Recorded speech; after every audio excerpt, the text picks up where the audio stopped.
Let's see. All right. All right, looks like we're just getting in here, and we have Paul on the right with Goblin Ramp and Lance on Knights, which I'm assuming is the black white. Yeah, black white mid range version. If you're gonna go Knights, you're gonna want both colors. Goblin Ramp.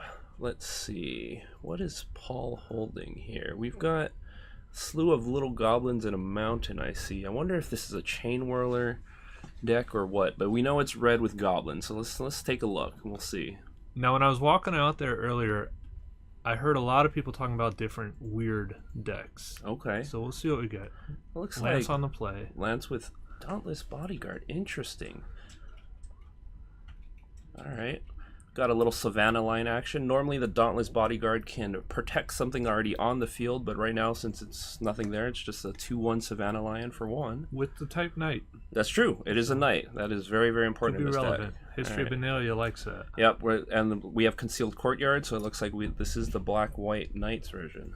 Let's see what comes out here. Knight of Grace. That's a, I believe it's a 2/1, or yeah, 2/1 first striker.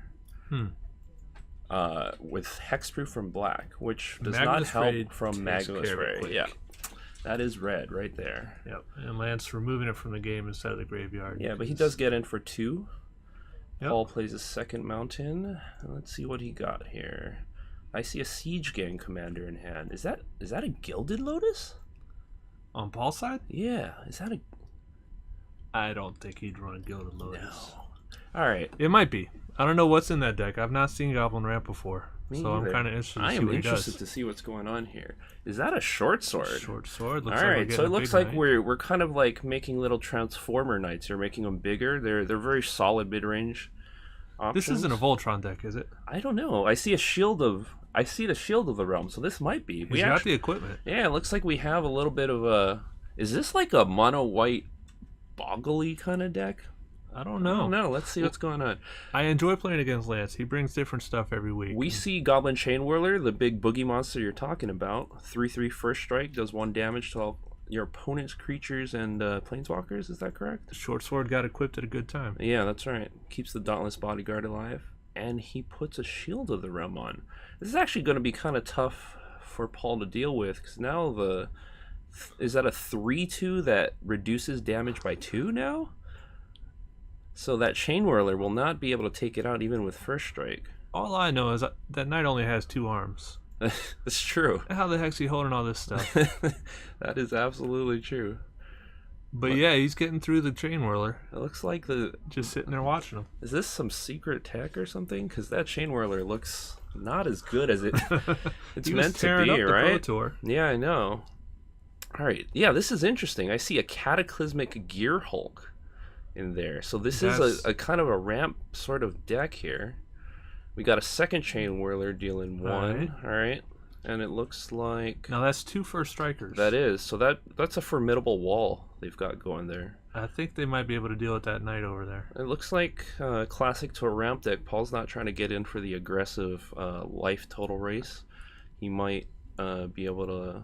You know what actually an issue is here? The shield prevents damage from both sources. So if each source would happen, actually what happens is the Goblin Chain Whirlers could only do 2 damage to the Dauntless Bodyguard, which is enough to take it out, but not with another shield.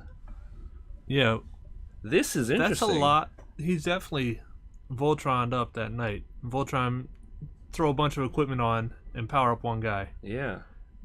It's pretty common in Commander. I don't see it a lot in Knight decks, but it's working. So with the 2 Chain Whirlers, if he puts that extra shield on there, I wonder, does that trigger happen twice? I think it might. Well, you know what, Alex? We have a judge sitting at the table for just such a question. I think he's checking it out right now. He just handed the shield back, so we'll find out what Gerard says. All right. That's why he's the judge. That's true. And that's why we're sitting here. That's right. Because I don't know.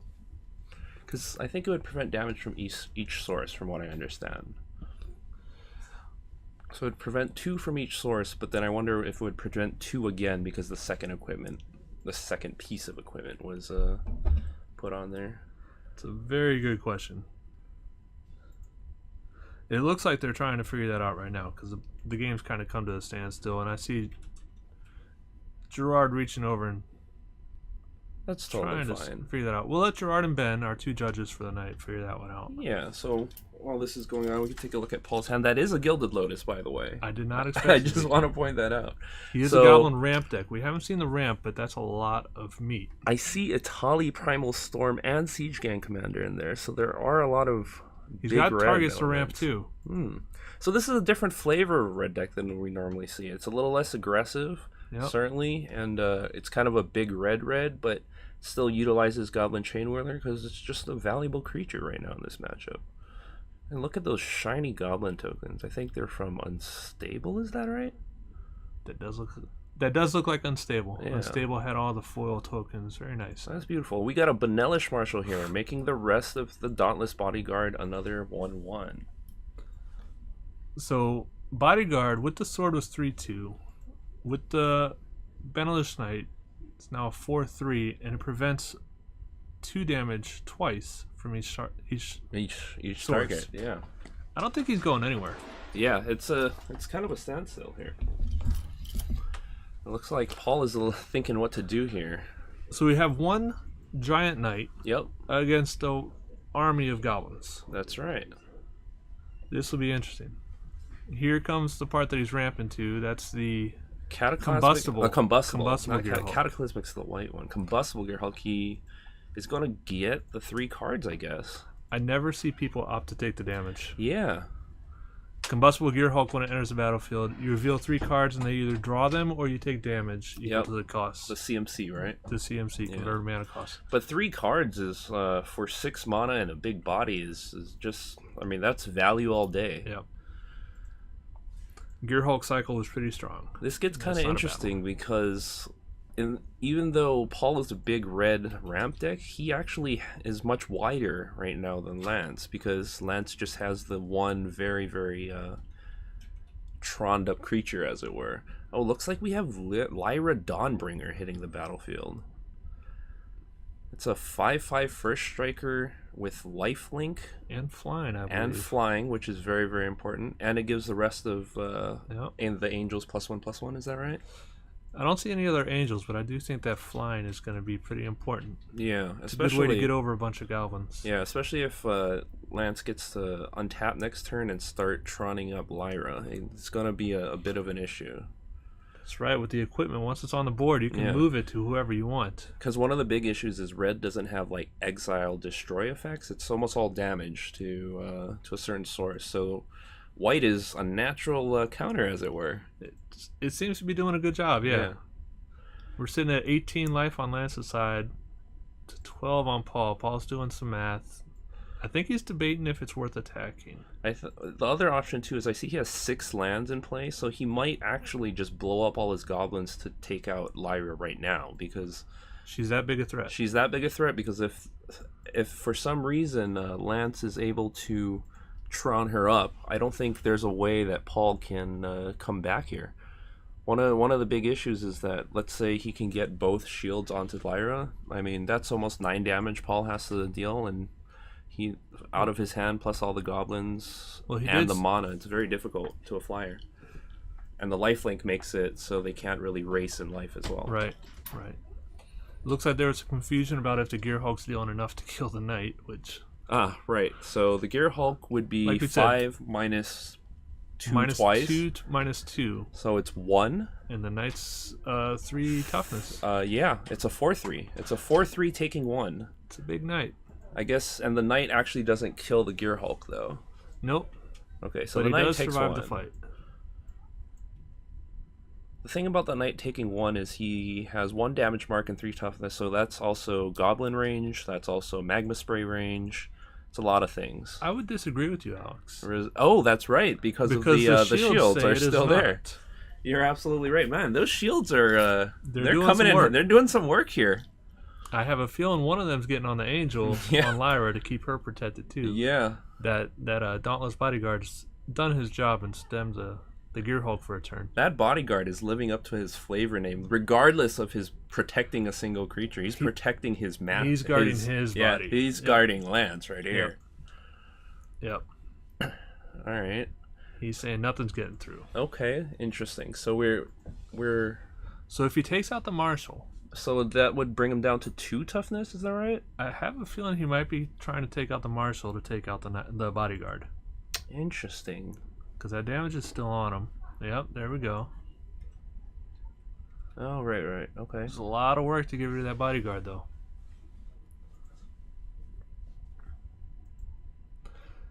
Wait, 3, 4. Oh, the bodyguard 2-1. Yeah. Already had 1 damage on him, and now You're he's correct. down to sufficient damage because he lost the pumps. Yeah. Although he still had the short sword, but Yeah. So wait, it's 2-1 plus the short sword makes it 3-2. Judge sitting right there. Okay. I trust him.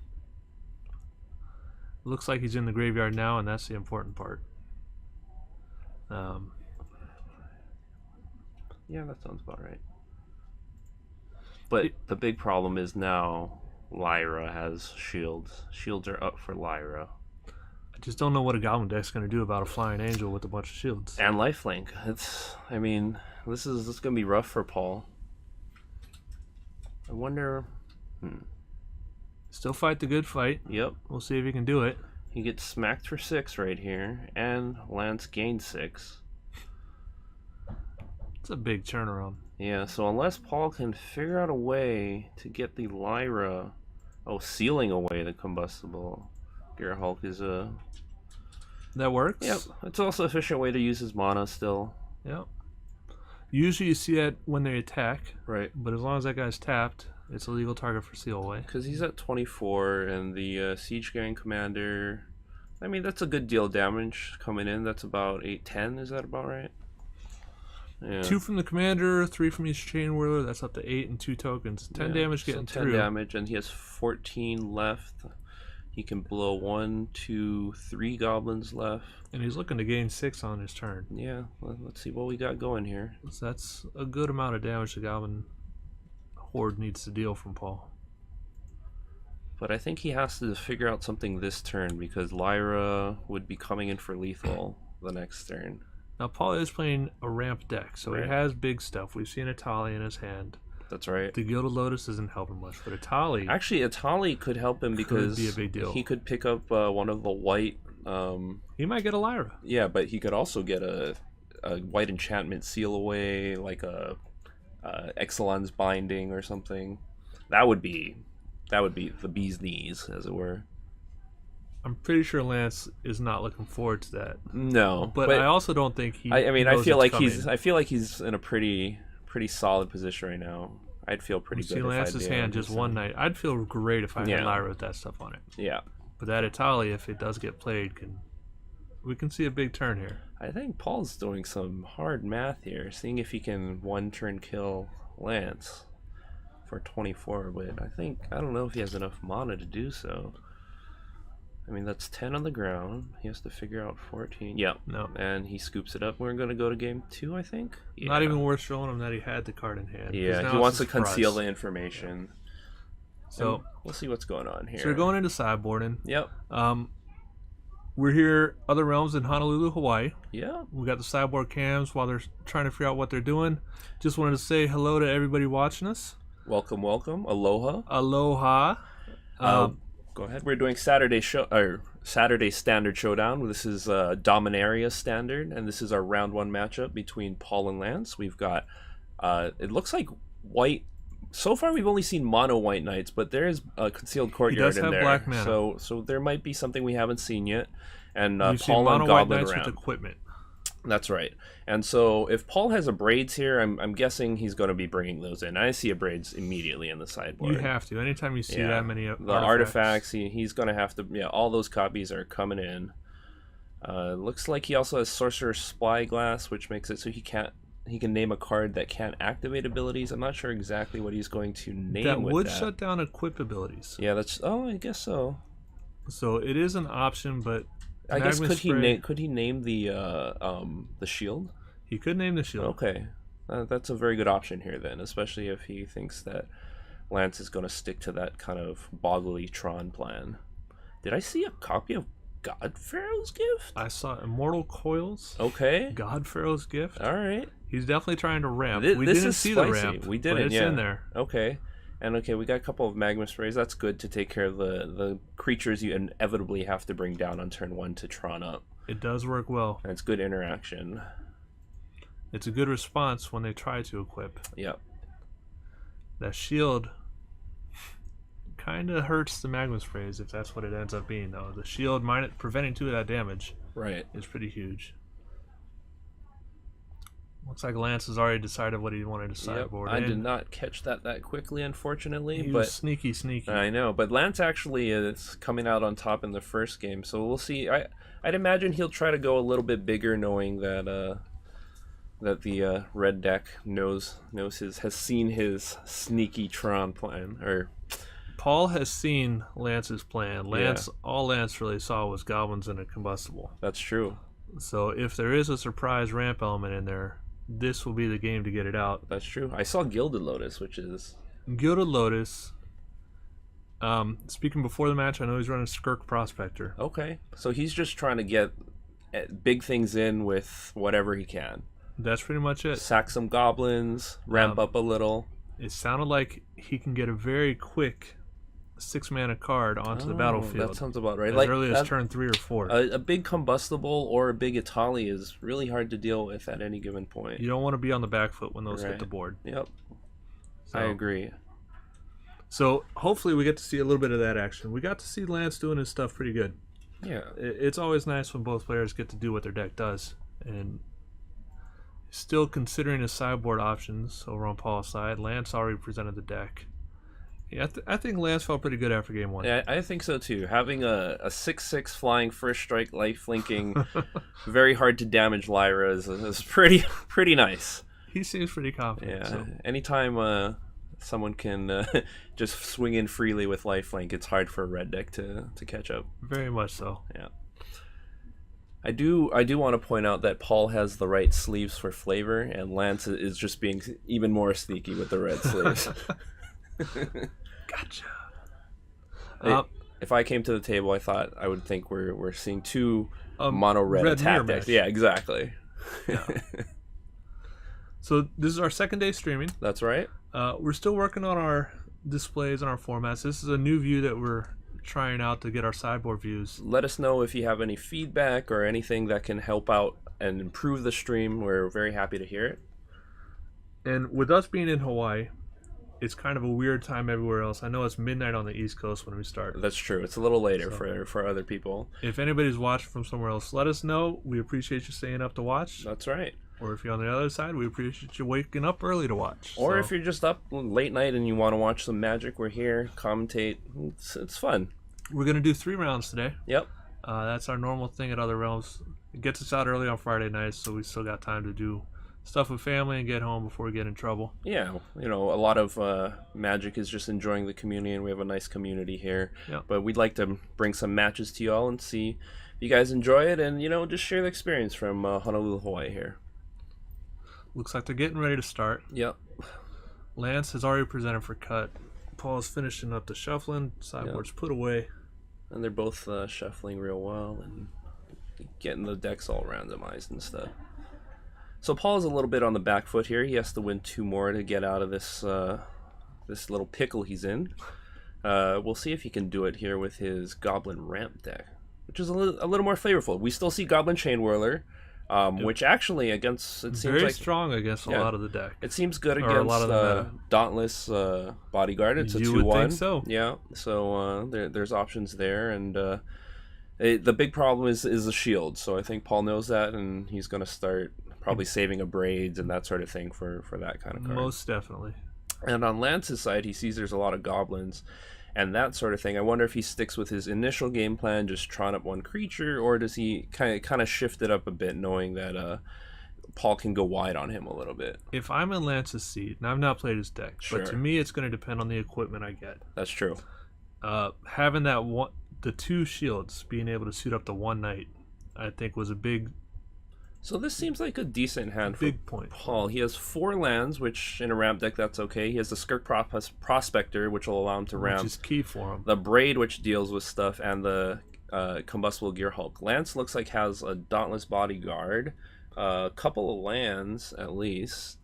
They're both keeping. They're both keeping. Looks like we have a good 7, and Paul gets the Skirk Prospector down turn 1. Concealed Courtyard comes down for Lance, and we got a Dauntless Bodyguard 2-1. So they'll stare at each other from across the battlefield. Paul coming in, and is that a wily goblin? It is a wily goblin All who right. likes to bring along his treasure with him. And it looks like it fits the ramp theme. Now this is the opening he was talking about, and that's the Happy New Year treasure token. Oh yeah, that's the Chinese New Year Happy New Year treasure token. As like a treasure tree sort of thing. That's pretty neat. Being in Hawaii, we get a lot of imports from Asia. You actually picked that one up on a trip and brought it back for a prize in one of our local tournaments. I here, did, yeah. so. We had a little fun draft between Yeah. us, and I made the Happy New Year Chinese treasure tokens, the little prize. It was a good time. Looks like we have a Knight of Grace come down. The big key there is that it has first strike, and we'll make sure that Paul Now can't get out the Paul little on things. turn 3. Oh, that is 6 mana, is that not? On turn 3. On turn 3, we've got that the combustible Gearhulk, I'm sorry, and the mode he chooses looks like he gets 3 cards. Ooh. So he refills his hand on turn 3, and gets a large body with first strike. That's pretty sweet. That's value all day. Turn 3, you can't. I mean, beat that. he just refilled the 3 cards he sacrificed. He gets them all back. He has a huge body on the field on turn 3, and that's a win-win there. Yeah. He All right, did lose his ramp element. He's going to have to He rebuild did. that. But Well, we'll see what Lance can do here. Maui, I see that you're saying you miss us. We miss you too, bud. Hope to see you again soon. Come on down. So it looks like Lance has a couple options here. He can go with History of Benelia, the key Knight card, or Benelish Marshal to pump up his current creatures. It looks like he's going to choose to develop his board. History Benelia brings in a couple of knights, one each turn. These wonderful new saga from the new set Dominaria. And on the last trigger, the third one, it makes all his knights a little bigger, which include all the 2 that are already on the field. So I can't help but think he's not showing any respect to a chain whirler. oh, that is true right now. I would have been very tempted by that Marshal. That's a very good point to point that out. The Chain Whirler can take out the other 2 knights there. This is very risky, and he has Chain Whirler mana.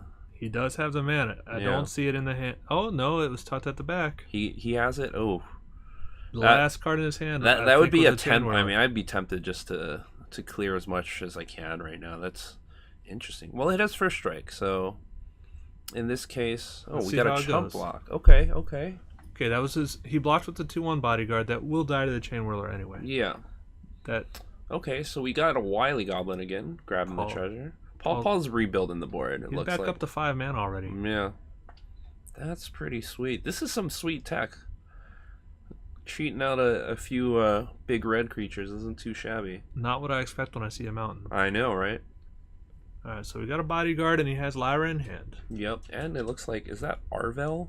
There's the History of Banana trigger. Right?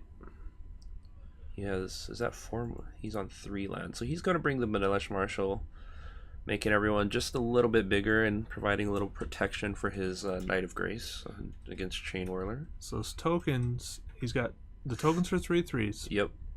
which is big enough for the Gearhulk. Magnus like- Frey takes care of the Sure. Knight. Takes care of the 3/2 Knight. The big issue is that Gearhulk has first strike. That's a big issue. That's a big issue. Now, if the Knight survives the next turn, they'll have first strike too. That's true. But just for that turn. Just for that turn. Yeah. History of Benelia going off and granting all knights a bonus. Did Lance get in there at all? He did not. Okay, interesting. Looks like the Gearhulk was enough to keep him at bay. I think the Or Gearhulk Gearhulk was was tapped. tapped. Yeah, Hmm.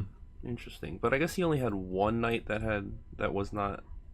didn't have summoning sickness. Ooh, is that That's Burning Sun's avatar? Wow, big dinosaur deals 3 damage and You know 3 I'm to a the fan face. of Big Red. Is that like basically a big searing blaze on a stick kind of thing? That's a lot of pain, is That's what a that lot of is, pain. Alex. Yeah, that's a big dinosaur. The Burning Sun made him a little enraged, and now I think everybody here knows I like that play. yeah, things are looking good for the red deck. Let's see what we can do here. Well, I think they're missing the history So trigger. the history trigger should go off here. I don't think it's a May, so Yeah. I'm pretty sure they'll catch that. they'll catch that. That's happening. Yeah, there we go. All right, yeah, they got that. All right. No problem. So History of Benalia does its thing. All the knights Yep. are pumped up. Only one can attack, though. The knight came in. He tapped 3 mana, so it looks like the bodyguard's coming in, and he's going to protect the Knight of Grace. All right.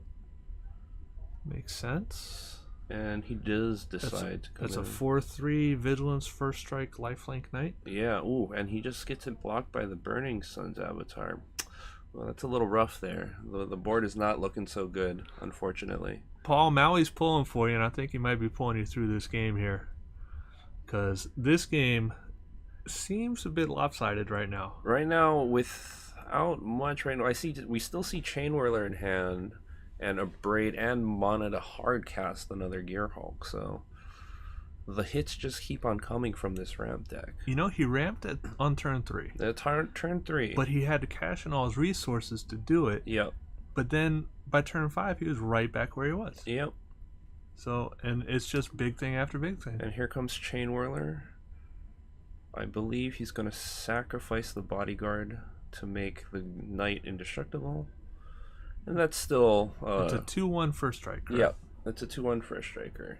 But that's still pretty solid. Oh, okay. Well, actually... Ooh, a Braid on the knight. Oh, trigger on the stack. I think he upgraded it. So yep. before he becomes indestructible, and that's the swing for 12. Yep. Ooh. You know, when he decides he wants to kill him, he's not wasting time, is he? Yeah. Coming in with the big fatties is a nice play. Lance still stuck on 3 lands. That's just been hurting him the whole game. Yep, it looks like he's going to scoop it up, and we're going to go to a game 3. Well, now that Lance has seen the deck, Yeah. I wonder how he's going to adjust his strategy. Well, the thing is, if Lance is able to get any of his single target removal to any of these fatties that Paul is able to ramp into, he can get a very big advantage from that, because Seal away, cast out Ixalan's Binding, Thopter Rest, all in those colors. Yep. And if he can do that sort of thing, what happens is all the ramp resources that Paul has put into casting this one large creature will kind of go to waste to 1 card, and Lance can come in with the rest of his knights and bash in from all sides. Now, we still haven't seen any black spells out of Lance. That's true, but we see Concealed Courtyard, so I have a actually feeling... no, that's not true. We saw Arvel in his hand. It's the white-black legendary. All legendary creatures get +2/+2. I don't believe, actually it's a 4/4 that vigilance that creates knights. This is why we have Alex here, folks. Dominaria. I've been prepping for some GP stuff, so I've been learning the Dominaria cards. But that card helps create knights, and it has a ability to destroy creatures if you tap your own knights with less than power than the number of knights you control. That would be a good reason to keep black in there. Yeah. I'm wondering, though, if it might also... Would you consider Vraska's Contempt?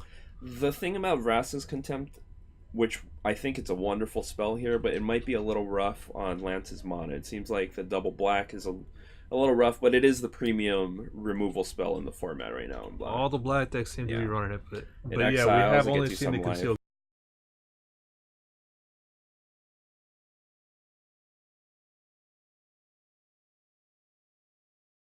It's either Arvad or Arvel. One is the uncommon that gives other creatures +2/+2, and the other is the 4/4 that makes other knights. But I'm going to see if the Gatherer can. Sure, the suffix solve always. this problem for us. I always get the names just slightly wrong, but I'll get there. If you know in chat, please let us know. Yeah. Because we really want to know the right answer. But chat, you're too slow, because Gatherer already told me. It is Ariel. Ariel, Knight of Windgrace.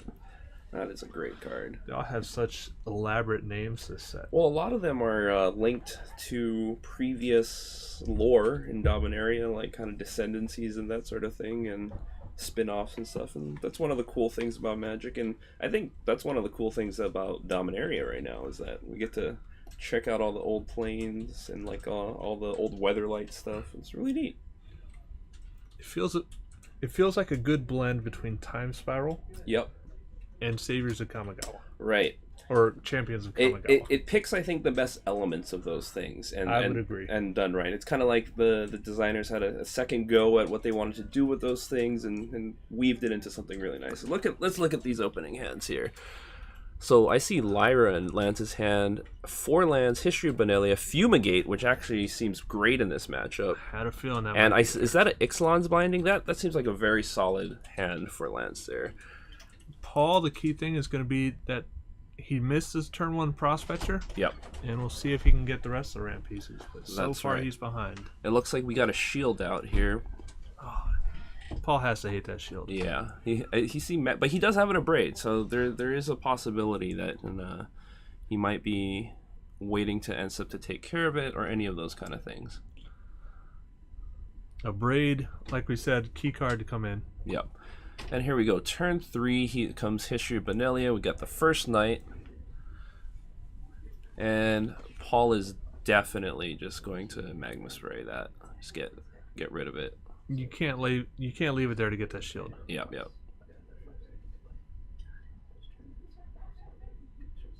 All right, so it looks Paul like considering his options. Yep. So is this turn 3? And Paul missed his land drop, which is not great for a ramp deck, but he does get kind of a pseudo land drop with that. Oh no, he did not. Okay, Paul had a hand of lands. I'm sorry. He's got lands. So he's ramping up just like he wants to right now. Gets that wily goblin out. He has access to 4 mana, potentially 5 next turn. But it seems like 6 so far needs to be the big number. Well, or he's 5, got maybe plays 6. at 5. Yeah. And if he ever gets that Prospector, that's a key That's a card. few more, yeah. Of course, Fumigate will also like seeing him go wide with goblins. That's true. So, it's a race. So the second night came down, and he equipped the shield on there, and Paul has no spell to take it out, so it gets there. I believe that's the 2/2 first striker with lifelink, and it makes auras and equipment cost 1 less generic mana. That would be Danitha Capation. Not direct descendant of Gerard, because he did not have any children. Okay. However, she has inherited his She's title. taken on the mantle. Yes. Okay. So it looks like Paul has enough mana to either play 2 spells here or play that combustible again. So You can't go wrong with combustible. Yeah, let's see what his decision is. He has an abrade and a chain roller, so he might. So the potential here is he could abrade the shield. But is there he might try to wait for some sort of trick to do that. Do you think he's weighing the trigger on the History of Benelia next turn? Oh, right. Is that a consideration? That is a consideration. So if he plays Chain Whirler here, it deals no damage to the knight, right? It only does 1 damage to 1 damage to the Danitha. Paragon, yeah. Okay, so he decides to play the Chain Whirler. Now he does still have land and an abrade in hand. Mm-hmm.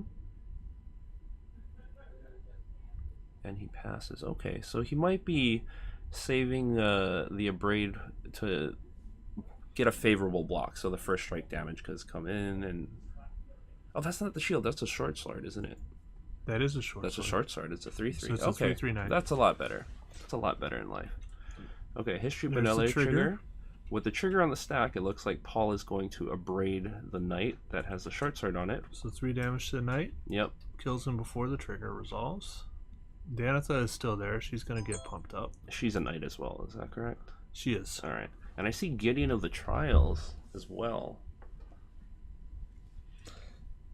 You would have thought he had enough when he was on Amonkhet, but apparently Yeah, his Lance brought him along to Dominaria. One of the things that I think has gone in Gideon's favor is the change to the Planeswalker damage redirection rule. So now it creates kind of a longer road bump for anyone playing white to get their either defenses up or go a little wider, because there's stuff like unlicensed disintegration that you can no longer... It just doesn't work the same anymore. It doesn't work the same anymore. So it's harder That's to right. kill Gideon, and then if you can get the emblem up, it just provides for a lot more utility for 3 mana than it did before the change in the rule. That's right. Yeah. No, All right. slight flavor fail. Gideon is not a knight.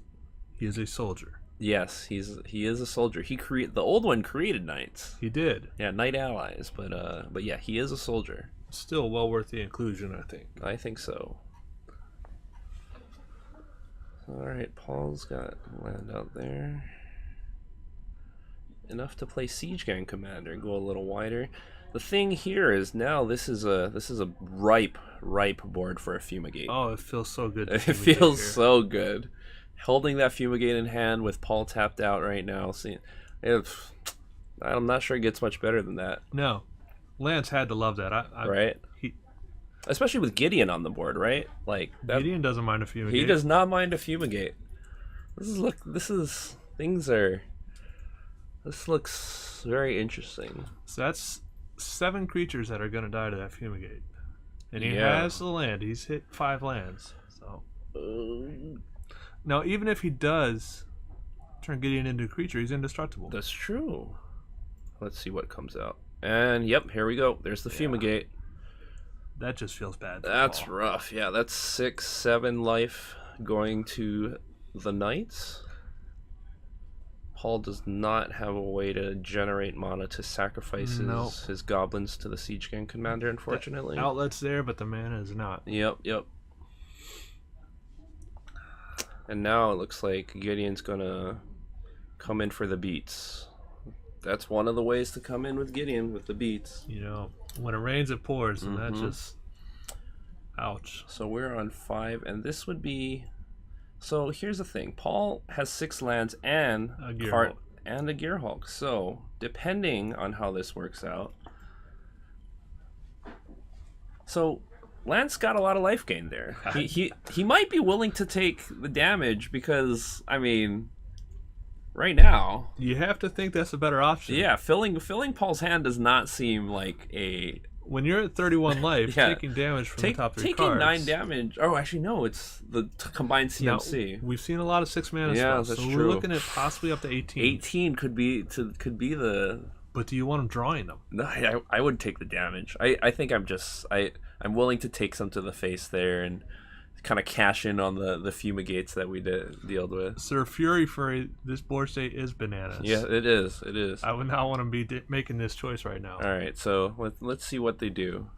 I am excited because it's very seldom you get to see the damage triggers. Never. Yeah, so nobody ever takes the damage. I mean, if it was me, I personally try to take the damage all the time because this is I'm the only time I've ever seen this where I'm thinking I'd take the damage. I take the damage because giving him cards is awful.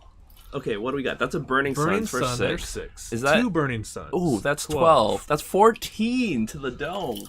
Oh. All right. Well, he still has 15 life, and Paul is at 11.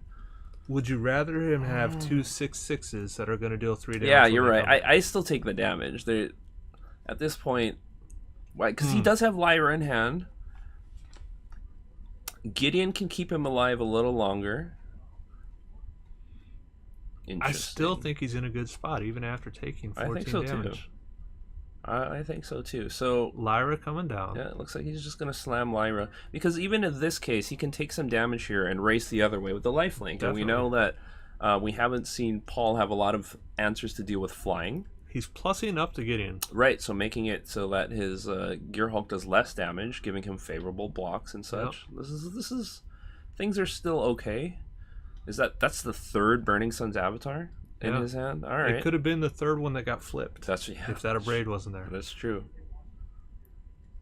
I think Paul was like, is that the 3rd Burning Sun's Avatar? That looks like it. Burning Sun's Avatar, like you were saying with the plane, does that deal with the unlicensed Planeswalker redirection rule? Yep. He cannot redirect that to the Planeswalker. Is that correct? I know some was eroded. Double check. Okay. It's hard to tell with some, but usually if it says opponent, right, it can't be redirected. But that would make quite a difference here, actually. Current text, it deals 3 damage to target opponent. Right. So Gideon is perfectly safe from it. Okay. So here's the thing. Lance, if he blocks with Lyra, he might get the 1st strike damage, but if Paul can answer up with with a secondary damage spell to Lyra, he's potentially lose Lyra, and with the Dauntless Bodyguard in hand, it might be worth it. Okay. Just trying to get that board down there. Yep. Because that's 11 damage on board right now. Yep. And Lance takes another 3 to the face. Down to 14. Yep. Let's see how this goes. What's this sweet top deck here? Oh, wow. You already played one of those, Lance. Yeah. Lance may or may not want to do this here. He might want to get in, get some life, continue to race. But if he does want to do this, Paul is still on quite the back foot. Taking out a 6-6 and a 5-6, not all that bad. Yeah. Losing your angel in this process. So it looks like he plussed Gideon on one of the creatures, probably the Gear Hulk. He Dauntless Bodyguard likely onto Lyra. That would set up Lyra for a Fumigate next turn. Yeah, that's right. You are correct. Indestructible gets her through it. So Lyra's going to come in for 5 in the air. Not afraid to do it because he's going to gain life. So Paul's at 6, and he goes up to 19, which gives him a pretty solid buffer. I thought Lance was firmly ahead on this game. I think he is firmly ahead right now. That's a lot of meat on Paul's side of the board. Yeah, well, that's a 6-6. That is. You got to respect the Burning Sun's avatar. He's probably been shut down by Gideon. Because Paul needs a reach of about 7. 5-6. Yeah. And he's a red deck. Red deck loves to burn people. So Paul true. Loves to burn people. Well, Paul only has 2 cards, Andy. 2 cards have to do 7 damage. It's hard to do that right now, I think. It's a red deck. You can't be negative about it. That's true. Just be optimistic. The next card will get him. If you have a card in hand and you're red, it's a burn spell. Yep. If I'm sitting across from you, that's a burn spell. So it looks like Paul is trying to get in to take out Gideon, and Lance is happy to do that and protect his life total for the moment. Looks like he's setting up for the Fumigate. He's either setting up for the Fumigate or just basically protecting Lyra all the way. Is that Itali? No, that's Varix. What is that? Varix Bladewing. He's not kicked. He is a 4/4 Vigilance. Not Vigilance. 4/4 flying dragon. If he kicks him for 3 more mana, he gets another. Oh, he gets a little buddy. Dragon. Is it legendary? They're legendary, but they're twins, so it's different names. Varix and... Oh, the token has a different Why do you name. keep doing this to me, Alex? I'm going to pull it up so I can tell you. But he did not kick him. He was 1 mana short of kicking him. All right. So it looks like Lance is going to sacrifice the Dauntless Bodyguard, making Lyra indestructible, like you said. And here we go. Fumigate number 2. Eating up all those big bodies that Paul's been working so hard to get out there. If there's one thing a red deck hates, it's life gain. Yeah. And we've seen a lot of it from Lance. Wonder what Paul's last card is. He's thinking. So he sacked the knight before the Fumigate, so he's not gaining life off the knight. Yep. But he does still gain 3 life from all of Paul's fatties going to the graveyard. Looks like he's using the additional mana, and Paul puts out the handshake, and that's a good one. Well fought. Well fought, yeah. 2 Fumigates. 2 Fumigate. It's rough when you're playing a ramp deck and you spend all these resources to get out a couple of very, very nice creatures, and Fumigate does work. That's why it's such a good card. I can definitely see why the Godfarrell's Gift was in the sideboard. Yep. Because when he ramps into those, that would be a great way to get back from the Fumigate. And it's a fun ramp deck. It looks like if you can get the low curve goblins into play and start sacking them for mana. When he hit the Skirk Prospector turn 1, that was a completely different deck from games 1 and 2. And that Gear Hulk looked pretty sweet too. He got either 3 cards. He domed him for 14 damage for 1 turn? That was pretty sweet too. I like the flavor. Yep. It's not the red decks we're used to seeing after last week. Yeah, that's true. And he might be onto something there, but that night deck was just